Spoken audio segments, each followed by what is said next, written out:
улс орныхоо нэр хүндийг, Монголын зэвсэг төчин, төрийн тусгай хамгаалалт, Монголын цагдаагийн байгууллагын нэр хүндийг сайхан өндөрт өргөж дэлхийн 109 багаас 41-р байранд орсон явдал бас та бүхэндээ чин сэтгэлээсээ баяр хүргэж өнөөдөр Монгол улсын ерөнхийлөгч зэвсэг төчний ерөнхийг хамгаалагч энэ зэвсэг төчний 105 жилийн яруу алдар түүхэн агаар бас та бүхнийг хүлээн авч ингэж баяр хүргэж байгаа надад өндөртэй. Их мөндөд офицер та бүхэндээ дахин баяр хүргье. Амжилт хүсье.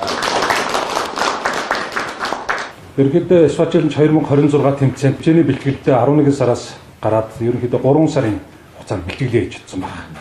Хугацаан дээр бол энэ жилээс ихэд бол нэг 5-6 сарын хугацаатай бэлтгэл хийхэд ер нь хүмүүсийн бэлтгэл их чөлдөрч очих юм байна гэдэг ер нь дүгнэлтийг бол авсан. Тэр усгаа амралтын газрын өмнөгчд оролцчихсан тамирчдаас бас маш их туршлага судалж хамтарсан бэлтгэл хийсэн үгдүүд бас амжилттай оролцсон. Flying the Mongolian flag. Тэмцээнд 2 дахь удаага оролцлоо. Тэгээ өмнө жилийн хувьд бол бид нэр дөнгөж танилцж байгаа тий. Анх удаага оролцож байгаа гэдгээр жоохон стейжний дадлага сургалт их дутуу байсан. Энэ жил бол нэлээд түлхүү тэд нар дээр ажиллаж оролцсон байгаа. Is he going to be accurate?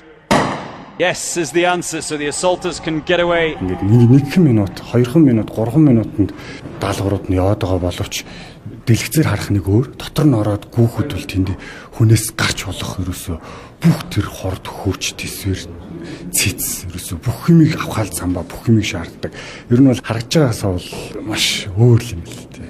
Дараа жилийн тэмцээнүүдээр тэрийг сайн давтаа сураад явах бүрэн боломжтой. Тэгээд амжилт гарах бүрэн боломжтой л гэж бодож байгаа.